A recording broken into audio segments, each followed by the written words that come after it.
হাফিজুন। আল্লাহ বলেন এই কোরআন হলো জিকির, আমি জিকির নাজিল করেছি, এটার হেফাজতের দায়িত্ব আমি নিয়েছি। সুতরাং আমার ভাইরা, আল্লাহ বলেছেন এই জিকির তথা কোরআন থেকে যারা মুখ ফিরে নেবে তাদের দুনিয়ার জীবন হবে সংকীর্ণ, আর কিয়ামতে তারা অন্ধ হয়ে আল্লাহর দরবারে উঠবে। এবার আমার প্রশ্ন হলো, কিয়ামতে কি আমরা অন্ধ হতে চাই কিনা? যারা বললেন না তারা কি আমার কথা বুঝেন নাই? আমার প্রশ্নের জবাব দেন মুসলমান, কিয়ামতে আমরা কি অন্ধ হতে চাই কিনা? আল্লাহর দরবারে অন্ধ হয়ে উঠতে চাই কিনা? তাহলে কোরআন অনুযায়ী জীবন গঠন করতে হবে। কোরআন অনুযায়ী জীবন, কোরআন অনুযায়ী পরিবার, কোরআন অনুযায়ী সমাজ, রাষ্ট্র সবগুলো পরিচালনা করতে হবে। আগামীর দিনে বাংলাদেশ হবে কোরআনের বাংলাদেশ, হবে কোরআনের সমাজ। কারা কারা রাজি? হাতটা তুলে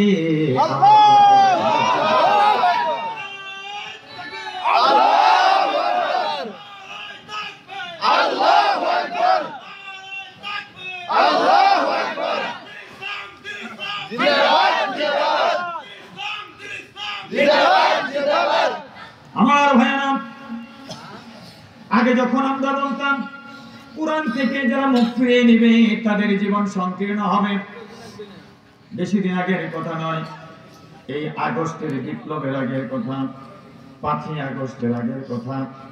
আমাদেরকে অনেক শ্রোতা প্রশ্ন করতে, হুজুর যারা কোরআন থেকে মুখ ফিরিয়ে নিয়েছে, কোরআন মানে না, কোরআনের বিরোধিতা করে, আজকে 17 বছর ধরে তারা সমাজ চালায়,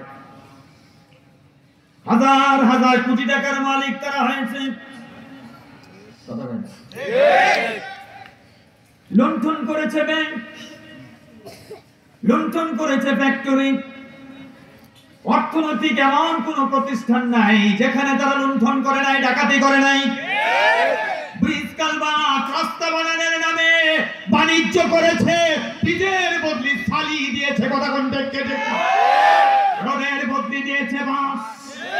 এত দুর্নীতি বাংলাদেশের স্বাধীনতার 54 বছরে হয় নাই, কথা কয় না?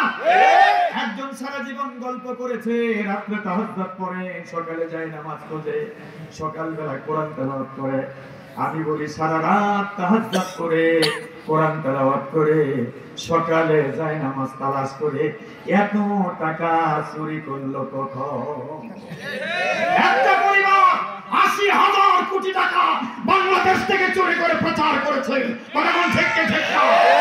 এই টাকা আমার, এই টাকা আপনার, আমার আপনার উপরে ঋণের বোঝা চাপিয়ে পলায়ন করেছে। এই জাতি কোনোদিন তাদেরকে ক্ষমা করবে না। তাদের এই ফেসিবাদী চরিত্র আর এই নায়িকার অভিনয় ধরতে বাংলাদেশের মানুষের 17 বছর সময় লেগেছে। কথা বলেন ঠিক না? আজ জাতির সামনে আল্লামা দেওয়ার হোসেন সাইদির ভবিষ্যৎবাণী সত্যে প্রমাণিত হয়েছে। তিনি বলেছিলেন, আল্লাহ আমার উপর যারা জুলুম করেছে, মিথ্যা অপবাদ দিয়েছে, জাতির সামনে তাদেরকে উলঙ্গ করে দাও। আজ জাতির সামনে তারা উলঙ্গ হয়ে গেছে।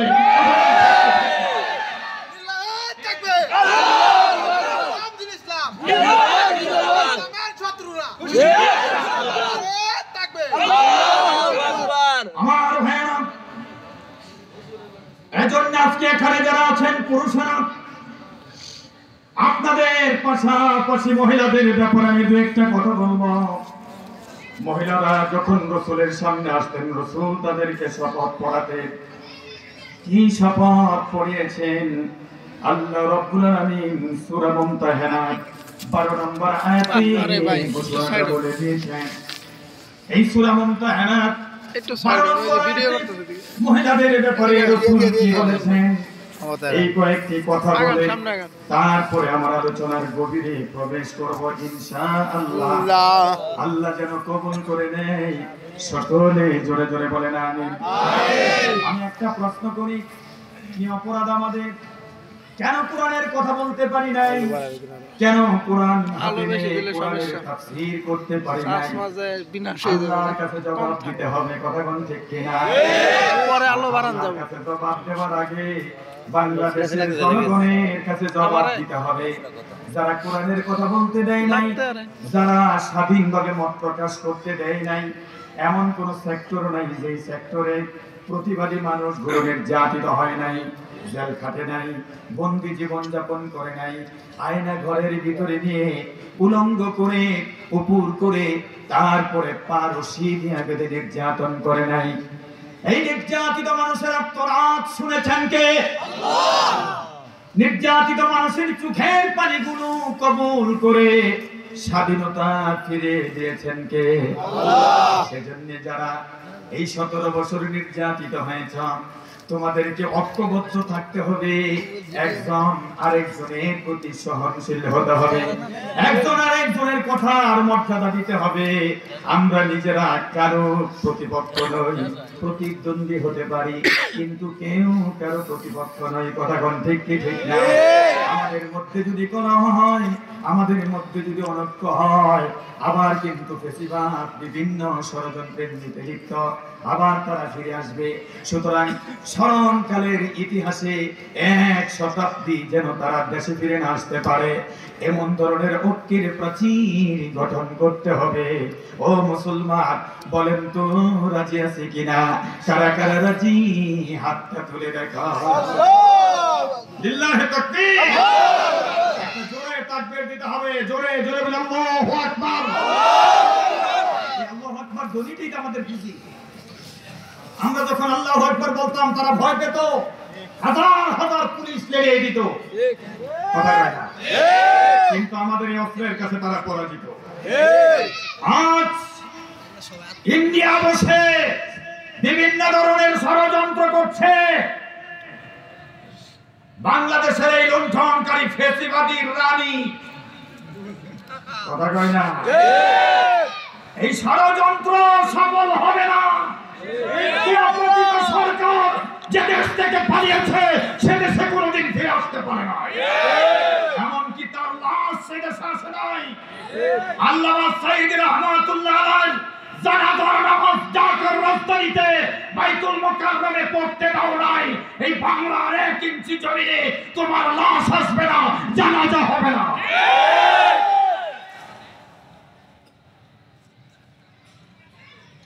রাসূলের কাছে হিজরতের পরে মুমিন নারীরা আসতো, রাসূল নারীদেরকে গঠন করার জন্য তাদেরকে শপথ করিয়েছেন।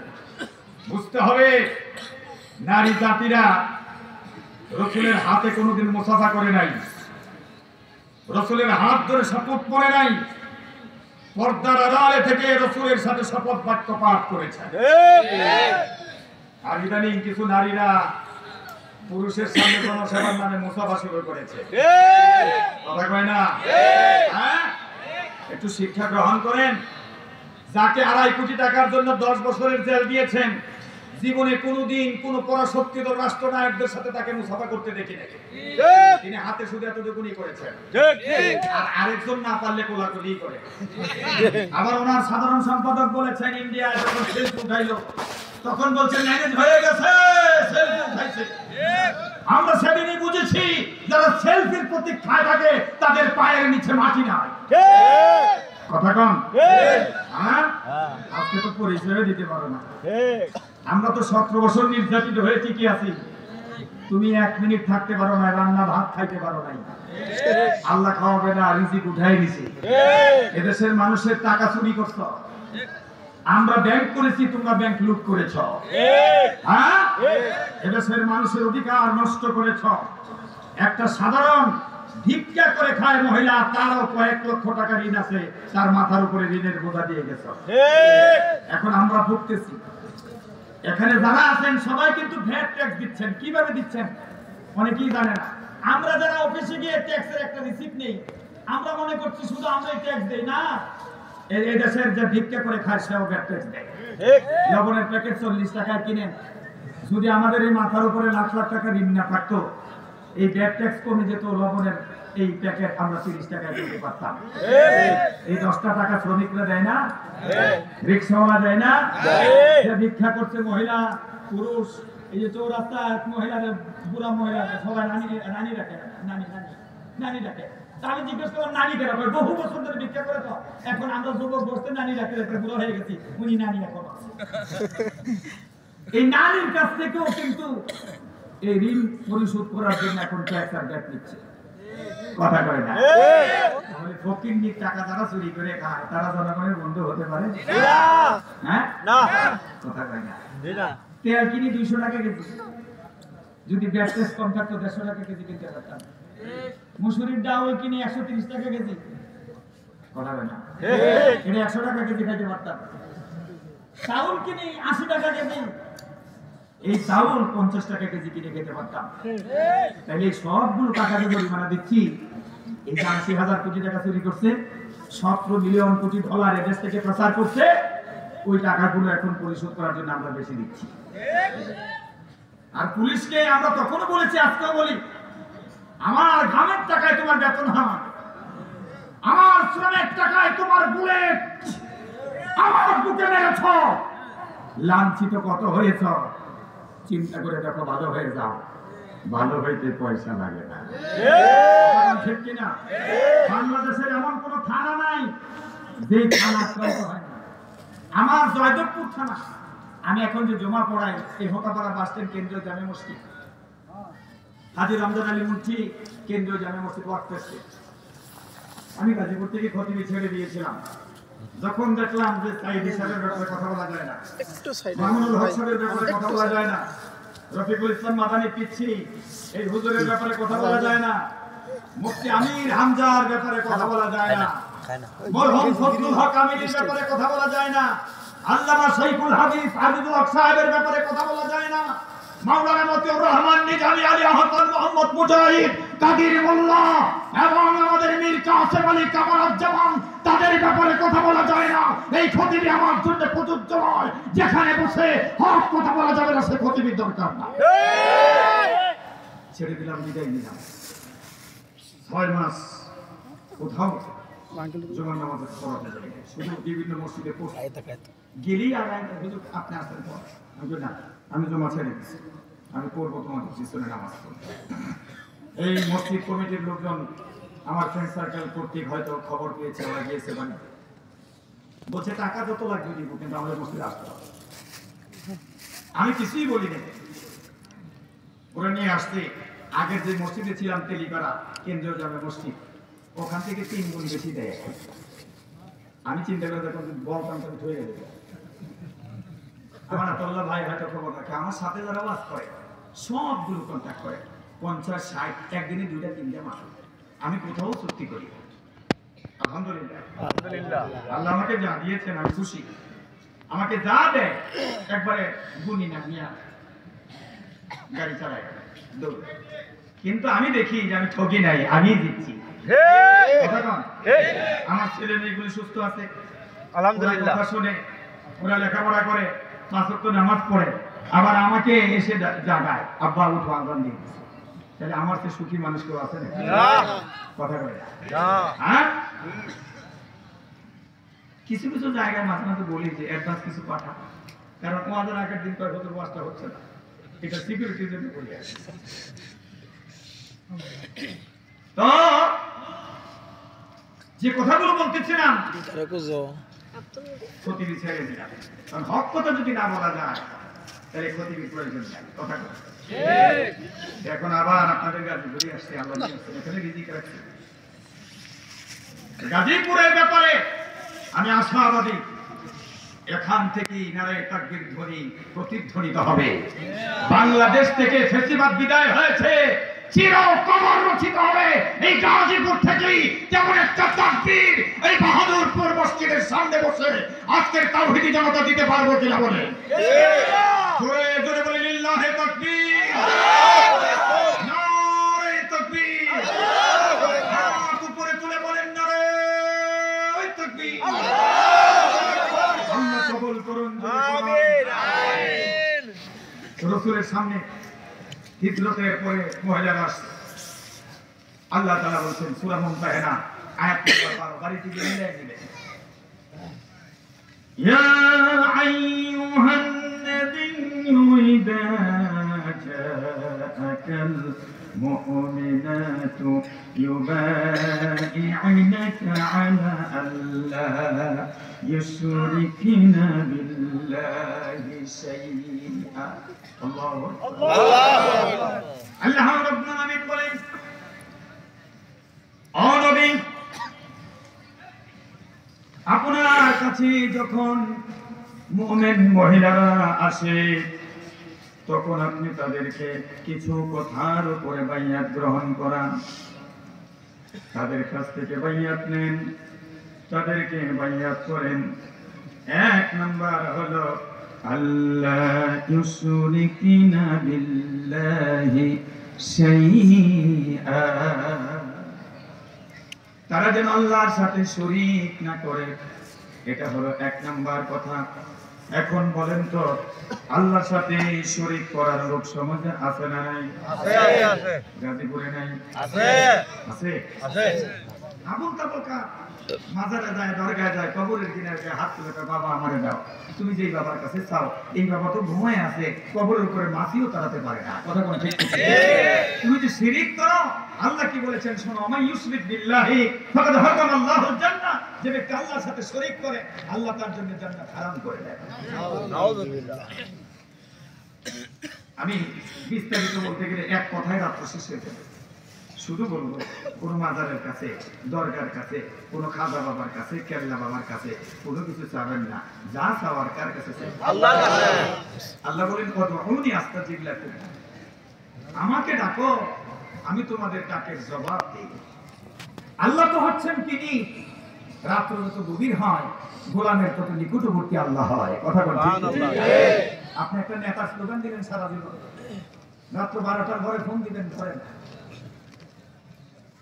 অনেক ডাকাডাকি করেন আপনি বিপদে পড়ছেন ধরে না সকালবেলা ঘুম থেকে উঠে ইল্লা মাশাআল্লাহ তো একজন নামাজি নেতা সারা বেশিরভাগই নামাজি নেতা কথা কয় না ঠিক হ্যাঁ ফজরের খবর নাই 9টার পরে ঘুম থেকে উঠে 9টার পরে ঘুম থেকে উঠে মোবাইল দেখে মিস কল ফোন তো ধরতে পারে না জিজ্ঞেস করছে কি জন্য ফোন দিছিলা এখন তার কর্মী কয় রাত্রি বিপদে পড়ছিলাম যতে করতে রাস্তা পুলিশে ধরতে এই জন্য তোমার ফোন দিছিলাম কিন্তু ধরো নাই আমি ঘুমাই গেছিলাম কিন্তু নেতারে না পাইয়া একজনকে ডাকছে তিনি কে আল্লাহ আল্লাহকে ডাক দিবে এরকম ভাবে আল্লাহ কয় যা পুলিশের মনটা নরম করে দিছে পুলিশ কয় ঠিক আছে তোরে ধরছি তোর কাছে তো কিছু নাই কিছু দে ছেড়ে দে কয় কিছু কি কয় কিছু দে কয় আমার কাছে টাকা পয়সা নেই বাংলাদেশের পুলিশের চরিত্র এরকম আল্লাহ জানে এই পুলিশ ঠিক হয় কিনা যদি টাকা পয়সা না থাকে সর্বশেষ একটা সিগারেটের টাকা করবে এটাও যদি না থাকে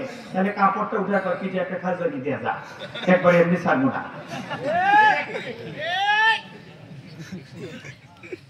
সুতরাং রাত্র যত গভীর হয় আল্লাহকে ডাকো আল্লাহ শুনতে পায় তুমি বিপদে পড়ছো তুমি আল্লাহকে ডাক দাও আল্লাহ তোমার ডাকের জবাব দেয় যত রাত্র করি ডাকো না কেন কারণ আল্লাহ ঘুমায় না এ কথা কোরআনে আছে না নাই আল্লাহু লা ইলাহা ইল্লা হুয়াল হাইয়ুল কাইয়্যুম লা তা'খুযুহু সিনাতুন ওয়া লা নাওম আল্লাহ যিনি চিরঞ্জীব চিরপ্রতিষ্ঠিত লা তা'খুযুহু সিনাতুন ওয়া লা নাওম আল্লাহ তন্দ্রা এবং নিদ্রা কোনো কিছুই তাকে স্পর্শ করতে পারে না কথা কোন ঠিক কিনা নিয়ত করেছেন রাজশাহী যাবেন এই যে সার কলকাতা রাজশাহী কথা বলে না জয়দেবপুর চৌরাস্তা থেকে রাজশাহী গ্রামে একটা গাড়িতে উঠলেন উঠেই দেখেন 30-40 জন যাত্রী আছে বসা সবাই ঘুমায় গেছে বাংলাদেশের মানুষ তুলনামূলক কথা বলতে ভালোবাসে ছোটবেলায় একটা গান শুনছিলাম সুখের আশা সবাই করে আমি করলে দোষ কি আছে না না হ্যাঁ এবার গাড়ির মধ্যে একজন উঠলেন উঠে দেখে 30 জন যাত্রী সবাই ঘুমায় তিনি চিন্তা করলেন সবাই যেহেতু ঘুমায় আমি ঘুমালে দোষ কি তিনি সিটের মধ্যে মাথা লাগালেন ঘুমিয়ে গেলেন হঠাৎ করে গাজীপুর চৌরাস্তা থেকে গাড়ি গেল কোনাবাড়ি আবার ব্রিজের উপর উঠে ড্রাইভার লুকিং গ্লাস দিয়ে তাকায় দেখে সব যাত্রীরা মাশাআল্লাহ ঘুমাচ্ছে। ড্রাইভার চিন্তা করলো সবাই যেহেতু ঘুমায় আমি একটু ঘুমাই। আমার ভাইরা, ড্রাইভার চিন্তা করেছে সব যাত্রী আমার ঘুমায়, আমি ঘুমালে দুষ্টি, আমি একটু ঘুমাই। ড্রাইভারও ঘুমায় গেল। বলেন তো এই গাড়ি কি ওভার ব্রিজে থাকবে নাকি ওভার ব্রিজ থেকে পড়ে কিয়ামত? কিয়ামত কিয়ামত হ্যাঁ, কিয়ামত। গাড়িতে বসা ছিল ইঞ্জিনিয়ার, বড় বড় আল্লাহ বুজুর্গ। গাড়িতে ছিল খতিব, ইমাম, বক্তা। গাড়িতে ছিল বাংলাদেশের বড় বড় প্রকৌশলী, ডাক্তার, ভালো ভালো যাত্রীরা ছিল। বলেন তো বন্ধু, কোন যাত্রীর জন্য কি গাড়ি এখন নিরাপদ? না। যেহেতু ড্রাইভার ঘুমায়, এই গাড়ির যাত্রী যত দামি থাকুক, যত বড় পদের থাকুক, কোন যাত্রীর জীবন নিরাপদ নয়, যেহেতু ড্রাইভার ঘুমাইছে। অতএব আমার ভাইরা, ছোট্ট একটা গাড়ির ড্রাইভার ঘুমালে ড্রাইভারের যাত্রীদের জন্য যেমন গাড়ির যাত্রীর জন্য নিরাপত্তা নাই, তামাম জগতের যিনি ড্রাইভ করে, যিনি তামাম জগতের ড্রাইভার, তিনি কে? আল্লাহ। আরো জোরে তো আল্লাহ। এজন্য আল্লাহ বলেন, গোলাম লা তাআখুযুহু সিনাতুন ওয়ালা নাওম। আল্লাহ তো এমন ড্রাইভার, তন্দ্রা এবং নিদ্রা যার কাছে যায় না, যাকে স্পর্শ করে না। তাকে যদি নিদ্রা স্পর্শ করত, আসমান, জমিন, গ্রহ, নক্ষত্র, তারকারাজি, এই বিশ্ব জাহান, সাত সমুদ্র, 13 নদী, এগুলিকে নিয়ন্ত্রণ করত। আল্লাহ ঘুমিয়ে গেলে একটা সাতার একটা ধাক্কা লেগে কিয়ামত হয়ে যেত। কথা কোন ঠিক কি ঠিক না? অতএব বন্ধুগণ, যে আল্লাহ ঘুমায় না, আল্লাহকে গভীর রাত্রে ডাকেন, ওই আল্লাহ আপনার ডাকে জবাব দেয়, সাড়া দেয়। কথা কোন ঠিক কি ঠিক না?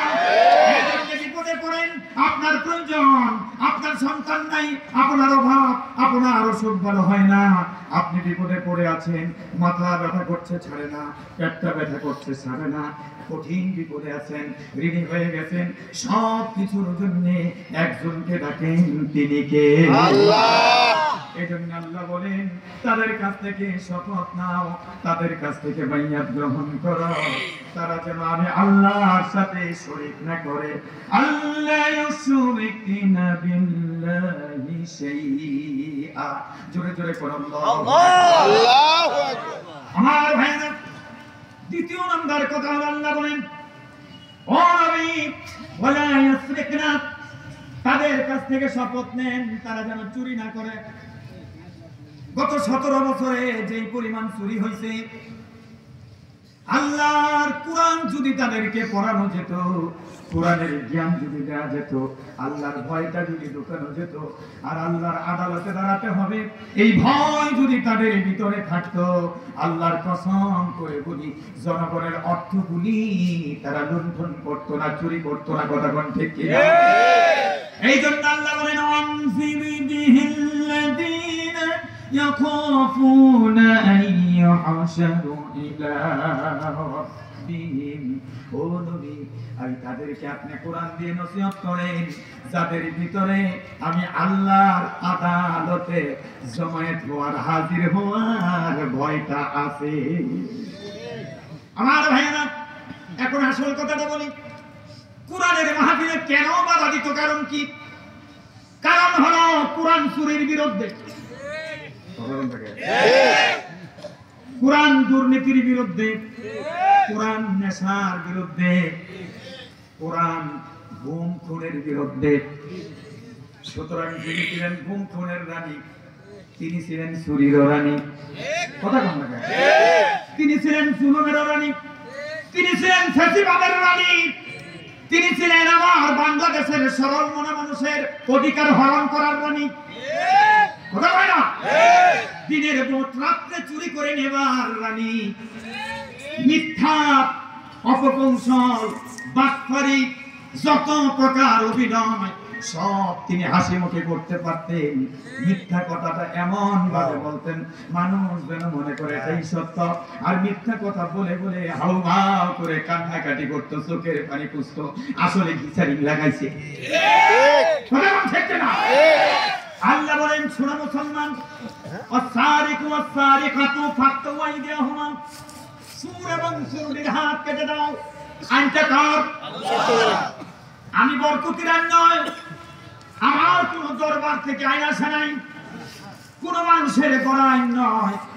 আল্লাহ মানবতার জন্য যে কনস্টিটিউশন দিয়েছেন, সংবিধান দিয়েছেন, এই সংবিধানে আইনটা আল্লাহ বলে দিয়েছেন চোর এবং চোরের হাত কেটে দাও। সুতরাং 17 বিলিয়ন কোটি ডলার বাংলাদেশ থেকে যারা চুরি করেছে, যে চুরির টাকা দিয়া 81টা পদ্মা সেতু করা সম্ভব হতো, তাদেরকে ধরে ইসলামী আদালত কায়েম করে আদালতের মাধ্যমে চোর সাব্যস্ত করে তাদের হাতটা যদি কেটে দেওয়া হতো, আল্লাহর আইন যদি বাস্তবায়ন করা যেত, আমার ভাইরা, আমার মনে হয় যতদিন হায়াত আছে, যেহেতু হাতটা কাটা, কোনদিন জনগণের সামনে আর আসতে পারতো না। কথা কোন ঠিক কিনা? অতএব আমার ভাইরা, স্বাধীনতার 54 বছরে এই কোরআনের হুকুম কায়েম হয় নাই, আল্লাহর আইন প্রতিষ্ঠিত হয় নাই। এবার আল্লাহ সুযোগ দিয়েছেন, আমরা কি পারবো কিনা আগামী সংসদে আল্লাহর আইন কায়েমের পরিবেশ করে দিতে, আল্লাহর কোরআনকে রক্ষা করে দিতে আমরা পারবো কিনা? কারা কারা রাজি? হাতটা তুলে দেখো। আল কোরআনের আলো, আল হাদিসের আলো। আমি আমার ব্যক্তিগত কোনো কথা বলবো না, কথাগুলো যদি আপনার বিরুদ্ধে যায়, আপনার খারাপ লাগে, বুঝবেন আপনি রোগী, আপনার চিকিৎসার জন্য কোরআনের থেরাপি দরকার। আপনি যদি সাধন করে কোরআনের মাহফিলে বসে থাকতে পারেন, এই থেরাপিতে আপনার ভিতরে শয়তানের দেওয়া বিমারগুলো চলে যাবে, আপনি ভালো হয়ে যাবে, আপনার ঈমানটা সাচ্চা ঈমান হবে, ভালো হয়ে যাবে। কেননা আল্লাহ বলছেন আমার কোরআন এটা তেলাওয়াত করলেই যারা শুনে তাদের ঈমান বেড়ে যায়।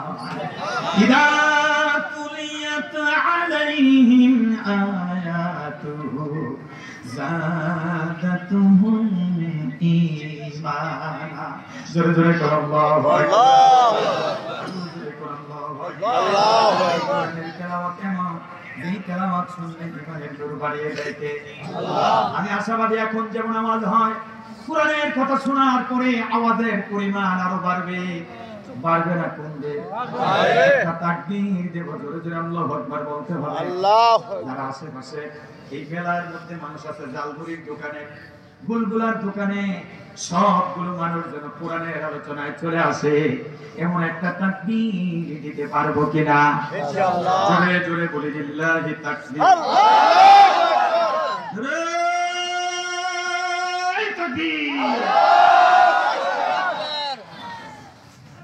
মোটামুটি হয়েছে ইনশাআল্লাহ। আমার ভাইরা, আরেকটা শিরকের বিরুদ্ধে বলি, আপনারা জবাব দেন সমস্ত ক্ষমতার মালিককে? আল্লাহ।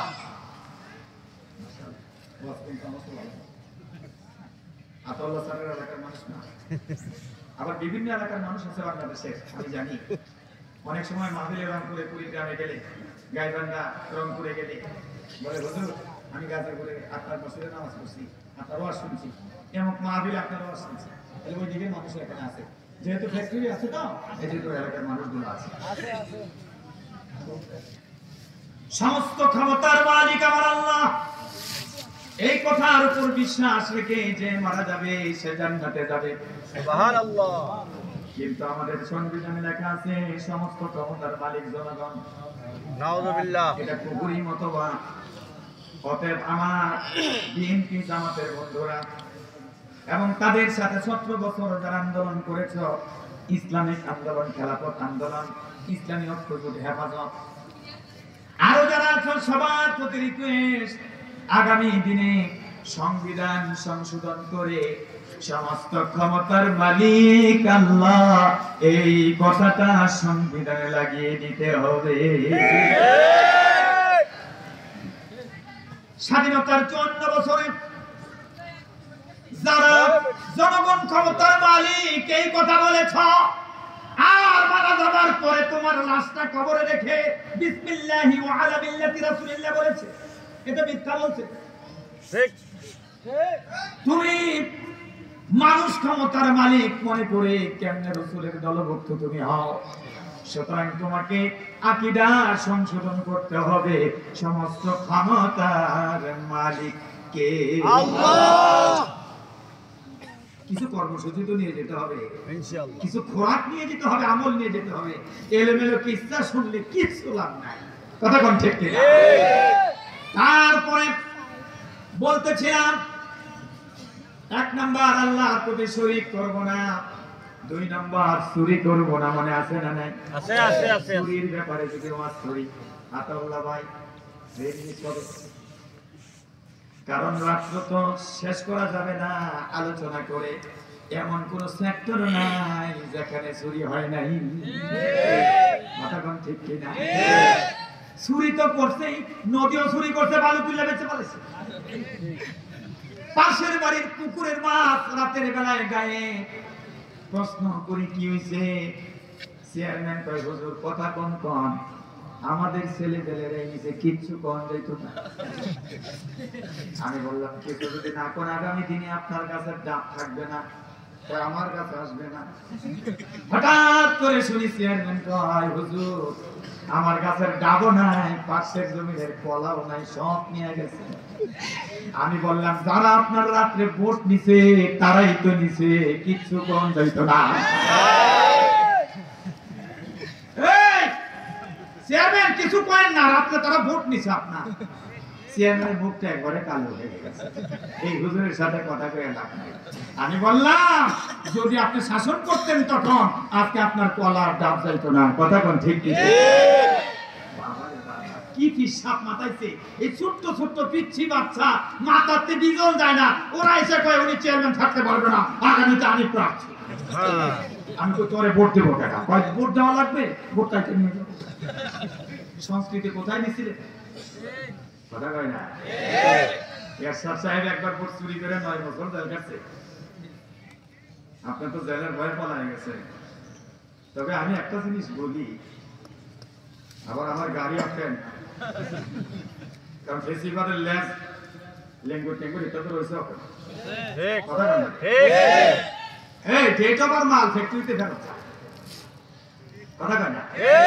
এই যে দোকানগুলো তো মাল রাখে, ব্যাংকারিরা মাল দিয়ে যায়, তো দোকানদার দেখি কিছু মাল এখানে জমায় আর পলিথিনটা বাঁধা হয়েছে। আমি জিজ্ঞেস করলাম পলিথিনটা মাল লাগে? কয় ভাই এগুলি ডেট ফেল, এগুলি তো রাখবো না, কোম্পানির এসআর আছে, ওরা আসলে ওদের কাছে ফেরত দেবে। এখন দেখা গেল মাল দেওয়ার পরে কয় আমার যে 10 পিস ফেরত দিতেছি, 10 পিসের দাম 15। তা আমি জিজ্ঞেস করি এই ব্যানালাকে এই 10 পিস কোথায়? কয় হুজুর যাদের গরুর খামার আছে তাদের কাছে এগুলি বিক্রি করে দেয়, ওখানে গরু খাওয়া ফেলা। আমি বললাম তাই? কয় হ্যাঁ। আমাদের বাংলাদেশে ফেসিবাদের গাড়ি নিয়ে শেষ, এটা ডেট ফেল। এই জন্য যে কোম্পানির মাল যেখান থেকে উনি আসছে ওখানে আবার গেছে হেলিকপ্টার দা, মানে কোম্পানির মাল কোম্পানিতে ফেরত গেছে। কথা কোন ঠিক কি ঠিক না? এখন আর মানুষের খাবার নাই, এখন গরু ছাগলের খাবার হয়েছে। আমরা বলি, কারণ আমরা তো তাদের মতো আঁকা এলাকায় বলতে পারবো না। আহা আমার আফসোস লাগতো যখন নিরপরাধ একটা মানুষের ব্যাপারে তিনি বলতেন তিনি পিয়ারে পাকিস্তান, তিনি আবার অঙ্কে ভালো, উর্দুতে ভালো। এই কথা যখন বাঁকায় বাঁকায় বলতো আমি বলতাম এই মুখের কারণটা ছাড়তে হবে। ঠিক তিনি শ্রীলঙ্কা থেকে এসে যখন মুখকে আঁকায় বাঁকায় বললো রাজাকারের নাতিপুতিকে চাকরি দেব, আল্লাহর কি রহমত, এই ইউনিভার্সিটির ছেলেগুলি, কলেজের স্টুডেন্টগুলি, স্কুলের মাদ্রাসার স্টুডেন্টগুলি যখন রাস্তায় নেমে এসেছে, আর আমার দেশের ফেসিবাদের রানীর মুখটা ছোট হয়ে গেছে। কথা বলেন দেখিয়ে দিয়েছে আমার দেশের ছাত্র জনতা। এদেশে ক্রিটিসাইজ করে মুখ আঁকিয়ে বাঁকিয়ে কথা বলে টিকা যায় না, সভ্য হয়ে থাকতে হবে। আমরা সভ্য জাতি, অসভ্যের জায়গা নাই। রাসূল বলেছেন মাইয়াত মাল্লি মা বাইনা লিহিয়াইহি ওয়া মা বাইনা রিজলাইহি আবাল্লাহুল জান্নাহ, যে দুটো জিনিসের হেফাজত করবে আমি রাসূল তার জন্য জান্নাতের জামিন হব। সুবহানাল্লাহ। সাহাবীরা রাসূলের জবানের দিকে তাকিয়ে আছেন। আল্লাহর রাসূল বলছেন মাইয়াতাল্লি মা বাইনা লিহিয়াইহি, এই দুই চোয়ালের মধ্যবর্তী জায়গা জবান, ডোর অফ হার্ট, হৃদয়ের দরজা। তোমার হৃদয় কেমন এই দরজা বলে দেয়। তোমার রুচি কি রকম? এত কুরুচির মানুষ বাংলায় নাই। আমিয়া জবান যদি ভালো হয় আর লজ্জাস্থানের হেফাজত করা যায়, আল্লাহর নবী তার জন্য জান্নাতের জামিন। সুবহানাল্লাহ। 5 তারিখের পরে যেই নেত্রী জেল খাটলো তাকে দিল বক্তৃতা। তিনি এত সুন্দর বক্তব্য দিলেন, আমি তো ভাবছিলাম কিছু ক্রিটিসাইজ করব, কিন্তু ওনার পক্ষে ক্রিটিসাইজ নাই। উনি বললেন জাতীয় ঐক্য দরকার, জাতীয় সংহতির দরকার। কথা কোন ঠিক কি ঠিক না? আরেকজন নেতা বাংলার পশ্চিম থেকে পূর্ব, উত্তর থেকে দক্ষিণ, টেকনাফ থেকে তেতুলিয়া, রূপসা থেকে পাথারিয়া মানুষের দুর্গত মানুষের পাশে দাঁড়িয়েছেন, সাহায্যের হাত বাড়িয়ে দিয়েছেন। বৈষম্য বিরোধী আন্দোলনে শহীদ পরিবারকে 2 লক্ষ টাকা করে পৌঁছে দিয়েছেন। সাংবাদিকদের বলেছেন ছবি তুলবেন না, আমার উচিত ছিল তাদের ঘরে ঘরে সাহায্য পৌঁছে দেওয়া। এটা হলো বাংলার ওমর ডাক্তার শফিকুর রহমান। কথা বলেন ঠিক ঠিক না? এই বাংলার ওমরের নেতৃত্বে আগামী দিনে বাংলাদেশে শোষণ মুক্ত, বৈষম্যহীন একটি স্বাধীন বাংলাদেশ তৈরি হবে, কোরআনের বাংলাদেশ। কথা বলেন ঠিক ঠিক না?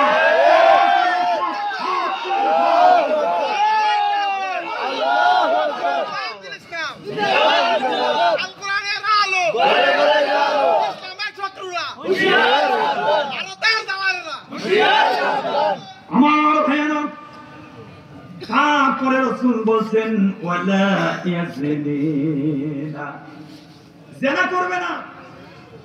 জিনা বাংলাদেশে আছে না নাই? আছে। কথা বলেন, আছে। জিনা বাংলাদেশে আছে না নাই? এখন যদি মাহফিল থেকে কেউ উঠে, আমি মনে করব সে চুরির পক্ষে। এখন যদি কেউ উঠে, আমি মনে করব সে কোরআনের বিপক্ষে। যতক্ষণ কোরআন থেকে কথা হবে আমাদেরকে বসে শুনতেই হবে, কারণ এটা কোরআনের মাহফিল, মুতালিব হোসেন বরকতের মাহফিল নয়। এই জনতার সবচেয়ে বড় ভিড় এটা আল্লাহর কোরআনের জন্য, কোন বক্তার জন্য নয়। কথা কোন ঠিক ঠিক? এখন বলেন বাংলাদেশে জেনা ব্যভিচার আছে না নাই? আছে। আগে ছিল পতিতালয় নির্দিষ্ট জায়গায়, এখন সমাজের রন্ধে রন্ধে 17 বছর পতিতালয় পৌঁছায় দিছে। ইন্ডিয়ার চ্যানেলের মাধ্যমে উলঙ্গপনা, ব্যবহারপনা বাংলাদেশের ঘরে ঘরে উলুধ্বনি পৌঁছে দিয়েছে। কথা কোন ঠিক ঠিক? শুনে রাখো বাংলাদেশের মুসলমান, ইন্ডিয়া কোনোদিন আমাদের বন্ধু ছিল না, আর কোনোদিন আমাদের বন্ধু হবে না।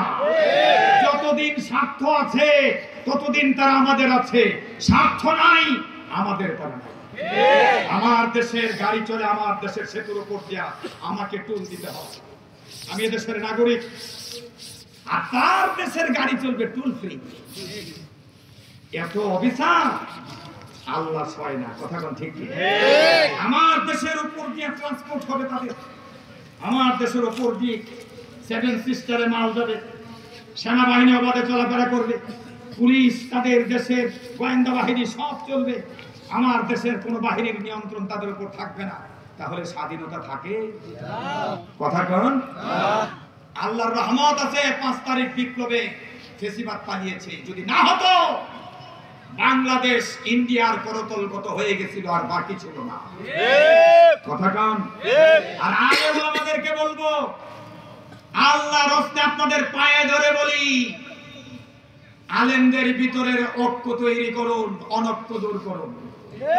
কে আলিয়া, কে কওমি, কে মসজিদ, মাদ্রাসা, খানকায় সবাই একসাথে এক বাক্যে আওয়াজ তুলুন, জমিন যার, আইন চলবে তার। কথা বলেন ঠিক কিনা? ইনিল হুকমু ইল্লা লিল্লাহ, সমস্ত হুকুম একমাত্র আল্লাহর। কথা কোন ঠিক কিনা? ইসলাম কায়েম হলে আলেমদের মর্যাদা বাড়বে। মসজিদের ইমামের বেতন নাই, সংসার চালাতে পারে না। মসজিদের খতিবের বেতন কম, সংসার চালানো কঠিন।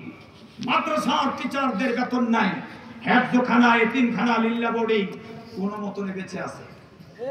কারণ সব সেক্টরে চুরি হয়েছে, চামড়া সিন্ডিকেটে গরিবের পকেট কেটে নিয়ে গেছে।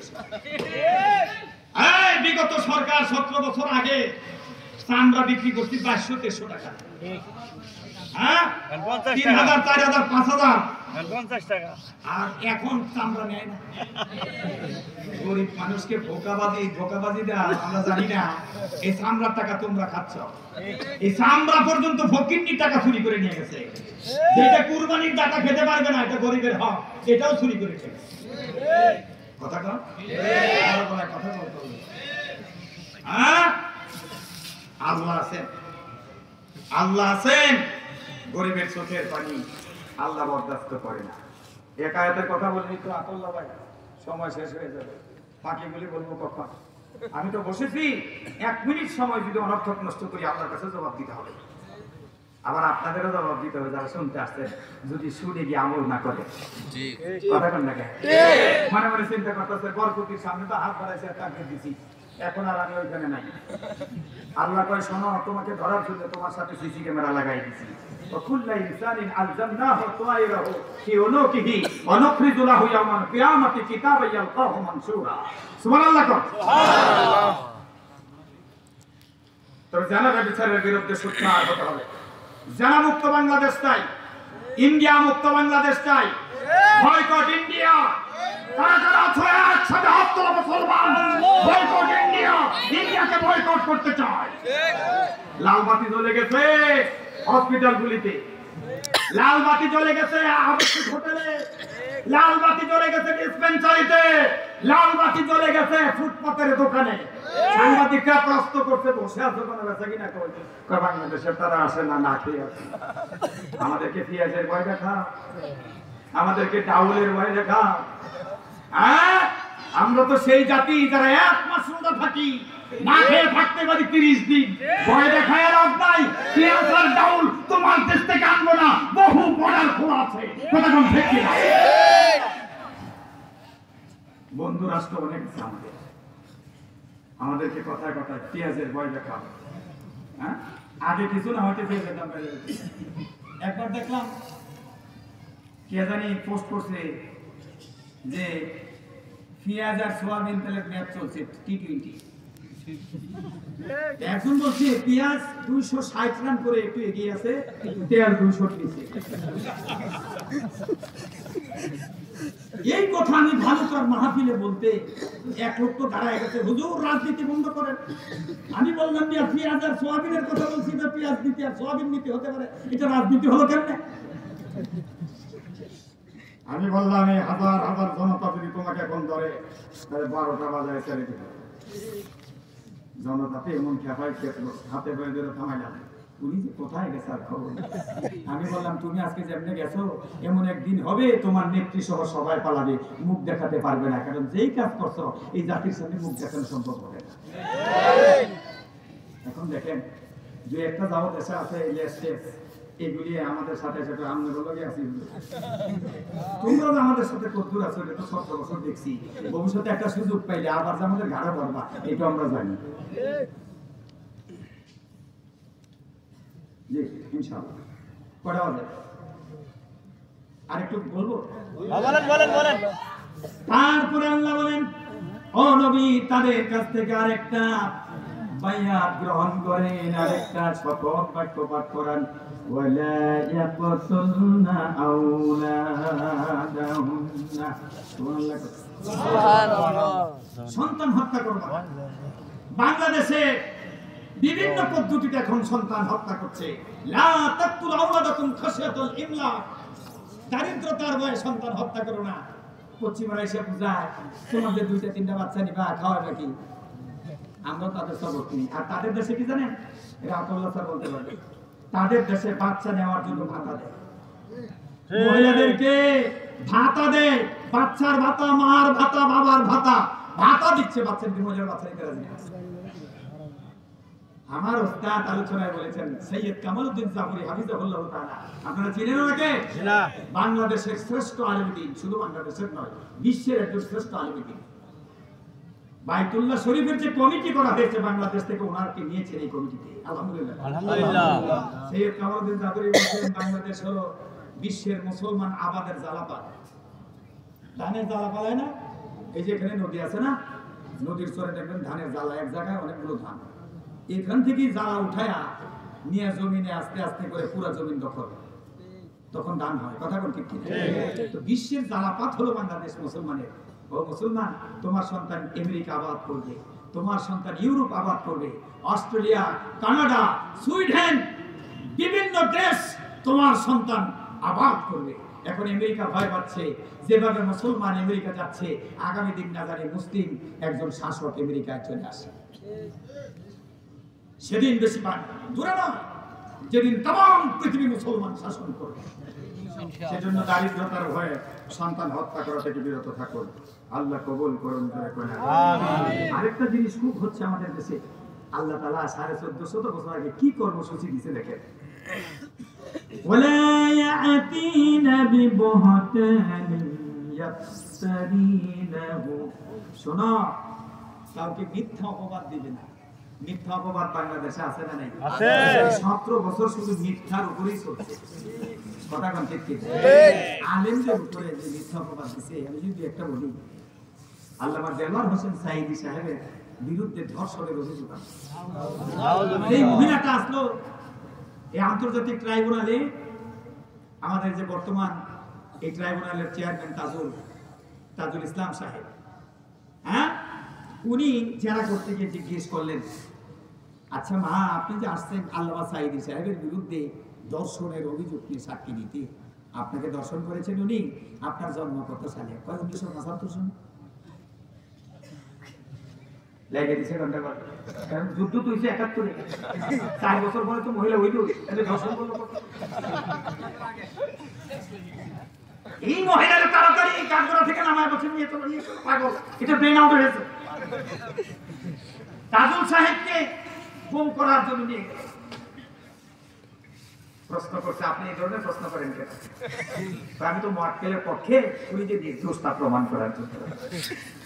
আহা, আল্লামা দেলোয়ার হোসেন সাঈদী নারী দর্শন করছে, এটা মানুষই বিশ্বাস করবো, শয়তানও বিশ্বাস করবে না। কথা কোন ঠিক ঠিক? বাংলাদেশ থেকে গত 17 বছর শয়তান আবার বিদায় নিয়েছিল, অপশন নিয়েছিল। কারণ শয়তান চিন্তা করছে যে শয়তান বাংলাদেশে আছে, আমার তার কাছে মুরিদ হতে হবে, সুতরাং এই দেশে আমার আর কাজ করার জায়গা নেই। আল্লাহ বলছেন মিনাল জিন্নাতি ওয়ান নাস, জিন আর মানুষের মধ্যে শয়তান আছে, আছে না নাই? আছে। হ্যাঁ, যারা ইন্ডিয়ার প্রোডাক্ট, তারা শয়তানকে হার মানায় দিয়েছিল, কিন্তু এখন শয়তান আবার আসবে আপনাদের ভালো মানুষকে ধোঁকা দেওয়ার জন্য। যেই করে মাল নাই, এগুলো চোখ ঢুকে না। কথা কন, যেখানে ভালো মানুষ নাই সেখানে শয়তান আসে না, আর যেখানে ভালো মানুষ আছে সেখানে শয়তান আছে। এখন ভালো মানুষ সমাজ চালাচ্ছে, এই জন্য শয়তানের মাঝে মাঝে খোঁচা মারে। দেখবেন লেগে দিচ্ছে বিএনপি, লেগে দিচ্ছে এটা লোকে হেঁটে লাগে। কথা কোন ঠিক ঠিক? সুতরাং তখন বুঝবো যে শয়তান আছে। এই শয়তানটা দূরে সরাই দাও, আউযুবিল্লাহ করতে থাকবা সবসময়। আল্লাহ কবুল করুন। আমিন। আমার ভাইরা, তারপরে আল্লাহ বলেন, নবী, ভালো যত কাজ আছে সব তারা বিনা বাক্যে মেনে নেবে, খারাপ কাজ থেকে নিজেদেরকে বিরত রাখবে। এই ধরনের বাইয়াত তাদের কাছ থেকে তুমি গ্রহণ করো। আর এই বাইয়াত গ্রহণ করার পরে তারা যদি বাইয়াত গ্রহণ করে, আল্লাহর কাছে তাদের জন্য ক্ষমা প্রার্থনা করো। অতএব আমরাও দোয়া করে দিলাম, আমরা যদি কথাগুলির উপর ইস্তেকামাত থাকতে পারি, আল্লাহ যেন সবাইকে মাফ করে দেয়। আল্লাহ রাব্বুল আলামিন বলেন, ও নবী, এই কথার উপর বাইয়াত নিয়ে যাদের জন্য আপনি দোয়া করবেন, তাদের জন্য আল্লাহকে রহমান এবং গাফুর হিসেবে পাবেন। ইন্নাল্লাহা গাফুরুর রহিম, নিশ্চয় আল্লাহকে আপনি গাফুর, ক্ষমাশীল এবং দয়াবান হিসেবে পাবেন। জোরে কোন সুবহানাল্লাহ। তাদের ভয়তে হোক আর যাই হোক, তাল মিলাতে গিয়ে হোক, কেউ যদি কোনো গুনাহ কথা করে থাকি, আমরা আল্লাহর কাছে ক্ষমা চাই। আজকে তওবা করে আল্লাহর প্রতি ফিরে আসবো, আল্লাহ যেন আমাদেরকে মাফ করে দেয়। সকলে জোরে জোরে আমিন। আরো জোরে কোন আমিন। কোনো আশা করেন ভালো পথে থাকবেন না খারাপের দিকে যাবেন? ভালো পথে থাকবেন। তাহলে ইনশাআল্লাহ আগামীর বাংলাদেশ ভালো মানুষের বাংলাদেশ, সৎ মানুষের বাংলাদেশ, আল কোরআনের বাংলাদেশ, রাসূলের সুন্নাহর বাংলাদেশ, ইনশাআল্লাহ। আর যদি না মানি আমি তো বললাম যে বরকতি সাহেব আপনি তো বললেন, মানবো না। আল্লাহ তো সিসি ক্যামেরা ঝুলাই দিছে। সূরা বনি ইসরাঈল থেকে 13 নম্বর আয়াতটা পড়লাম, ওয়াকুল্লু ইনসানিন আলজামনাহু তায়রাহু ফি উনুকিহি ওয়া নুখরিজু লাহু ইয়াওমাল কিয়ামাতি কিতাবান ইয়ালকাহু মানশুরা। জীবনে যা করছেন সব রেকর্ড হয়, আর কিয়ামতে রেকর্ডকৃত দলিল পত্র আপনার সামনে হাজির করবেন আল্লাহ তাআলা। ভিডিও দেখবেন, ফামান ইয়ামাল মিসকালা যাররাতিন খায়রান ইয়ারা ওয়া মান ইয়ামাল মিসকালা যাররাতিন শাররান ইয়ারা। ভালোটাও দেখবেন, খারাপটাও দেখবেন। কথা বলেন ঠিক? বললেন না। এবার আমরা বলছেন কোরআনের কথাগুলো শোনার পরে যদি না মানো তাহলে আযাবের অপেক্ষা করো। কিসের অপেক্ষা? আল্লাহ আযাব দিতে পারে কি পারে না? পারে। এখন এখানে বসে আছি, হঠাৎ করে যদি আকাশ থেকে একটা পাথর ফেলে দেয়, আমরা বাঁচবো? জি না। হ্যাঁ? না। বিজ্ঞানীরা পরীক্ষা করে দেখেছেন আসমানে যত তারকা আছে, গ্রহ নক্ষত্র আছে, লক্ষ লক্ষ টন স্টোন আছে, পাথর আছে, একটা যদি ছাইড়া দেয়, দুই বলে বেটা খালি লাফাস তুই মৌলবি করতে দাঁড়াস, হ্যাঁ, কোরআনের পাখিকে অপমান করাস, একটা পাথর ছেড়ে দিলে বাংলাদেশ শুদ্ধ বর্তা হয়ে যাবে। কথা কোন ঠিক। তবে আজকে একটা ওয়াজ শোনাবো আপনাদেরকে, খুব মজার ওয়াজ, ফিল্টারিং এর ওয়াজ। আল্লাহ ফিল্টার করছেন কিভাবে দেখেন। শয়তানগুলো সব দূর হয়ে গেছে, কিছু শয়তান পলায়নের জন্য এখনো ব্যস্ত, সীমান্তে গিয়া গোষ্ঠোস দিয়া বিভিন্ন লোকের হাতে ভাও দিয়া খালি করে কাটা তাপটা পার করে দেয়। হ্যাঁ, ভালো লোক পরিবেশন রাখতেছে। এই ফিল্টারিং এর একটা ওয়াজ আজকে শোনাই দিব। আরো যদি কিছু সময় নেই আপনারা চলে যাবেন ইনশাআল্লাহ। কালকে আবার আতউল্লাহ স্যারের গালি দিয়ে না যে বক্তা আনছে তো মাইক ছাড়ে না। হ্যাঁ, এতক্ষণ ওয়াজ অন্য জায়গায় করি না, কিন্তু আতউল্লাহ স্যারের আসছি তো আমি খুব শ্রদ্ধা করি স্যারকে, এখানে সহজে ছাড়বো না। যখন আপনারা বলবেন দোয়া করেন আল্লাহ। আমার ভাইয়েরা, কোরআন থেকে কথা শুনলে ভালো লাগে না? জি ইনশাআল্লাহ। সময় ঘুরতে যায়, উল্টি করে। গতকালকার মাহফিলে সভাপতি সাহেব আমার কানে কানে বলতেছেন, হুজুর অনেক রাত হয়ে গেছে, দোয়া করে। আমি তো তাকাই দেখি সর্বনাশ 2 ঘন্টা চলে গেল। আমি বললাম কখন গেছে, আসলে আমি জানি না। বললো হুজুর কোরআন শরীফ থেকে এমন ভাবে বলতেছিলেন আমরা যেন মনে করছি যে কোরআন নাজিল হয়ে গেছে। সুবহানাল্লাহ। কিন্তু দুঃখের বিষয় হলো কল্পনা বসা। একাধারে প্রোগ্রাম করতে হবে, প্রতিদিন প্রোগ্রাম, কোনোদিন 2টা।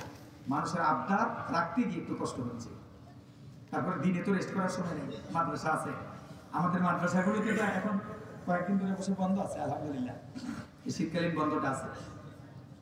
আলিয়া মাদ্রাসায় চাকরি করা কষ্ট, 10টা থেকে 4টা থাকতে হয়। পড়াইলেও থাকো, না পড়াইলেও থাকো। আমার খুব বেশি ক্লাস নেই, ফাজলে 2টা ক্লাস, আলেমে 2টা ক্লাস, এই 4টা ক্লাস। এই 4 ক্লাসের জন্য 10টা থেকে 4টার মধ্যে বসে থাকা। এখন আগে মনে করছি চাকরিটা খুব দরকার, এখন দেখি চাকরিটা খুব দরকার। তবে চাকরি করার সুবাদে একটা জিনিস ভালো হয়েছে, কোরআন হাদিস চর্চা হচ্ছে, ঠিক। তাই না? এই জন্য মাদ্রাসায় পড়ানো দরকার। আমার মাহমুদুল হাসান ভাই আর একটা মাদ্রাসা করছে, আলহামদুলিল্লাহ। আলহামদুলিল্লাহ। মাদ্রাসার সাথে লেগে থাকেন, বরকতের মালিক কে? আল্লাহ। আমার ভাইরা, সব কথাগুলো একদিনে বলা যাবে না। যদি আশেপাশে কোথাও আরেকদিন সময় আমার কাছে চান, আর যদি সময় থাকে, আর আপনার সাথে যে কথা দেয় এত ব্যস্ততার ভিতরে আসবে, তাহলে একটা সময় এদিকে দিব ইনশাআল্লাহ। সব কথা বলা যাবে না, ছোট্ট করে বলি। কোরআনের কথা বলার পরে, শোনার পরে যদি কেউ না মানে, তার কি অবস্থাটা হবে? قل أرأيتم إن أخذ الله سمعكم وأبصاركم وختم على قلوبكم من إله غير الله يأتيكم به الله أكبر নবী তাদেরকে জিজ্ঞেস করেন, আপনি তাদের কাছে জানতে চান, ইন আকাযাল্লাহু সামাআকুম, যদি আল্লাহ তোমার শ্রবণ করার শক্তি কানটা কেড়ে নেয়, নিতে পারে না? আরে কোরআন শোনার পরে যে কান দিয়ে শুনলেন এখন মানেন না, আল্লাহ যদি আপনার কানটা কেড়ে নেয়, কে বলছেন? আল্লাহ। আল্লাহ বলছেন রাসূলকে, যে রাসূল আপনি বলেন তাদেরকে জিজ্ঞেস করেন। ওয়াবসারাকুম, শুধু কান না, চোখ যদি কেড়ে নেয়, দেখার শক্তিটা যদি কেড়ে নিয়ে নেয়, ওয়াখাতামা আলা কুলুবিকুম, তোমাদের কলবের উপর যদি আবরণ ফেলে তালা মেরে দেয়, খতম করে দেয়।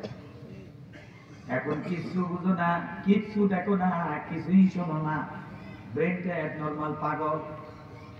1000 কোটি টাকার মালিক তুমি, 10 তলা টাওয়ারের মালিক গাজীপুরে, তুমি রাস্তায় করে আছো, পরনের কাপড়ের খবর নাই, কারণ আল্লাহর দেয়া ব্রেন তোমার নাই। আল্লাহ শ্রবণ শক্তি, দেখার শক্তি, আল্লাহ তাআলার বুঝার শক্তিটা তোমার কাছ থেকে কেড়ে নিয়েছে। তোমার মতন অসুখী, তোমার মতন অসহায় পৃথিবীর জমিনে আর কেউ নাই। ছেলের খবর নাই, মেয়ের খবর নাই, বিবির খবর নাই, বন্ধু বান্ধবের খবর নাই, কেউ জানে না কোথায় আছো। রাজনৈতিক নেতাদের পিছনে দৌড়াই না, কত স্লোগান দিলা বাড়িতে, কত খাসি জমকেরা খাওয়াই না। এখন ওই নেতায় দেখে তুমি চৌরাস্তা সালাদ সব করে বসে আছো, নেতায় তোমার অন্যদিকে তাকায় যায় না, কারণ পাগলের কোনো দাম নেতার কাছে নাই। কথা কয় না? আমার আল্লাহ বলেন, ও নবী তাদেরকে জিজ্ঞেস করুন, মান ইলাহুন গায়রুল্লাহি ইয়াতিকুম বিহি, আল্লাহ ছাড়া আর কেউ আছে নাকি যে তোমাকে শ্রবণ শক্তি, দেখার শক্তি আর অন্তরের অনুভূতির শক্তিটা ফিরিয়ে দিতে পারে? আর কেউ আছে নাকি? আল্লাহ ছাড়া কি কেউ আছে? সুতরাং যে জমিনে হাঁটেন, কোন সাহসে নামাজের সময় নামাজে যান না, কোন সাহসে রমজানের সময় রোজা রাখেন না, দরজা বন্ধ করে খান। আপনি যে রাস্তা দিয়ে হাঁটে, উপরে পাথর আছে, একটা পাথর যদি আপনার উপর পড়ে, আপনার মাথা পুরি শেষ। কথা বলে না? বহু শুনতে পেয়েছি আমরা, গাজীপুরে বজ্রধ্বনিতে মানুষ মারা গেছে, বজ্রপাত হলো মানুষ মারা গেছে, বৃষ্টি সবাই নিরাপদ। 2 জন কামলা উত্তরবঙ্গ থেকে আসলো ধান কাটতে, ধানের জমি নিয়ে ধানের মাঠে মারা গেছে। এই কথা বল না কে? আব্দুল খালেক ভাই, আমার মাহমুদুল হাসান ভাই, রকিব ভাই, আমার ছাত্র রুহুল আমিন, আমার প্রিয় স্যার আতাউল্লাহ স্যার, বলেন তো আল্লাহর ক্ষমতা আছে না নাই? একটা পাথর ছুঁড়ে দিলে আমাদের জীবন শেষ। আছে না নাই? তাহলে অনুরোধ করে বললাম, আল্লাহর দিনের পক্ষে থাকেন, আল্লাহর দিনটা মানেন, তারপরে আল্লাহকে ডাকেন, আল্লাহ রাব্বুল আলামিন আপনার মর্যাদা বাড়ায় দিতে পারে কিনা? এবার আল্লাহ বলেন, নবী انظروا كيف نصرف الآيات ثم هم يصدفون। লক্ষ্য করুন নবী, কেমন করে আমি আমার আয়াত ঘুরায়া ফিরায়া তাদের সামনে বর্ণনা করি, তারপরও কি তারা মুখ ফিরায় নেবে? অতএব বন্ধু, আসুন আল্লাহর আযাবকে ভয় করি, আল্লাহ কবুল করুন, জোরে কোন আমিন। তারপরে আমার আল্লাহ আবার বলেন, ও নবী আবার জিজ্ঞেস করেন, কুল আরাআইতাকুম ইন আতাকুম আযাবুল্লাহি বাগতাতাও ওয়া যাহারা। জোরে জোরে কোন আল্লাহু আকবার। আমার দিকে তাকান, জোরে জোরে কোন আল্লাহু আকবার। আমার ভাইরা, আল্লাহ নিজে ওয়াজ করে না নবী, তাদেরকে জিজ্ঞেস করুন, হঠাৎ করে যদি আযাব নেমে আসে, অথবা প্রকাশ্যে যদি আযাব নেমে আসে, ও নবী তাহলে কি হাল ইহলাকু ইল্লাল কাওমাজ যালিমুন, জালেম সম্প্রদায় ছাড়া অন্য কেউ কি ধ্বংস হবে নাকি? আযাব দেখেছি জুলাই আগস্টের বিপ্লবে 5 তারিখ যখন 144 জারি করা হলো, আবাবিল পাখির মতো ছাত্র জনতা রাস্তায় যখন নেমে এসেছে, জালেম সম্প্রদায় ধ্বংসপ্রাপ্ত হয়ে ময়দান ছেড়ে পালিয়েছে। কথা বলেন ঠিক ঠিক না? আল্লাহ রাব্বুল আলামিন ফিল্টারিং করে দিয়েছেন, ভালো মানুষের জন্য সমাজ ছেড়ে দিয়েছেন, দুষ্কৃতিকারীরা ফেসিবাদীরা সমাজ ছেড়ে পালিয়েছেন। আর কি চান? আল্লাহর সাহায্য আপনার জন্য, আপনাদের জন্য, আর আল্লাহর গজব ফেসিবাদী চোরদের জন্য। কথা বলেন ঠিক ঠিক না? এক সময় কারোর জন্য আযাব আর কারোর জন্য শান্তি, নিয়ামত। আপনাদের জন্য ছিল নিয়ামত, তাদের জন্য ছিল কঠিন আযাব। সেনাপ্রধানকে বলল গুলি করো, তিনি বললেন ম্যাডাম আমি পারবো না। সেনাপ্রধানকে বলল চতুর্দিক আমার লোক পিস্তল নিয়ে দাঁড়িয়ে আছে, তোমাকে নিঃশেষ করে দিবে। সেনাপ্রধান বলল, ম্যাডাম আমাকে গুলি করতে পারবেন, আমি মরে যাব, আপনি বাঁচতে পারবেন না।